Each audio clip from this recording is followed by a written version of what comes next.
everyone, I'm Mrs. Lambert and I'm back again with another family math game. Today we're going to be playing the place value game, and you can easily adapt it to whatever number your child is comfortable working with.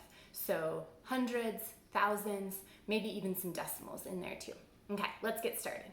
You're going to need some paper to build your game board and a pen or a pencil to write down your numbers. You are going to either need a die. If you have a die, you're going to be working with 6 digits, 1 through 6, or you can make yourself a spinner, and then you're going to have the digit 0 through 9. So to make this, I just made a circle, divided it into 10 parts, and wrote the numbers 0 through 9, one in each part. To make your spinner work, you are going to need a paper clip and a pen or a pencil. You're going to take the paper clip, put it in the center of your circle, hook it in with that pen, and then give it a nice flick and it'll spin. Okay, so I'm going to play with the spinner since I have it, but you can always use that die. You don't need both. Okay, so to make your game board, it'll depend on the size of the number that your child's working with. So to make it easier, you can stick with a hundreds number and have 3 place value digits in your game board. You can make it a little bit harder and turn it into a thousands number, so you'd have 4 spaces. Or if your child is working with decimals, you can add a decimal point in there and then maybe a hundredths or a thousandths place.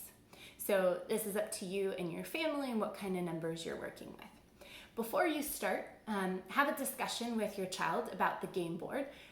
What are the different place values on here, right? So on my board here, I've got the thousands, the hundreds, the tens, the ones, and then I've got the hundredths, or the tenths, excuse me, and the hundredths place. So you can have a discussion with them about what that means. What does the decimal point mean? How are these numbers behind the decimal point different from the numbers in front of it? Right? You can talk about place value. Okay, so to play this game, you are going to try and build the biggest number possible. So everyone who's playing, you can either play in a small group or with a partner, is going to make a game board like this. And then on their turn, they're either going to roll the die or spin the spinner to get a number.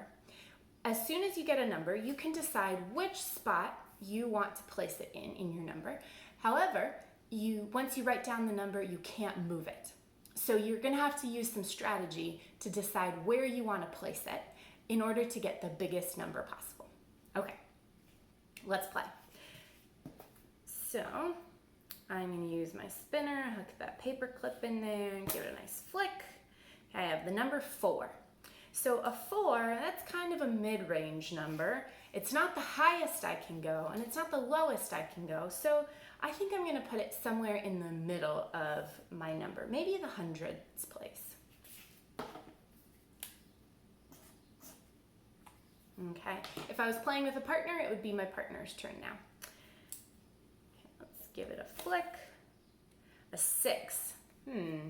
So again, 6 isn't the biggest number I could get, but it's definitely bigger than a 4, so I think I'm going to put it in my hundredths spot.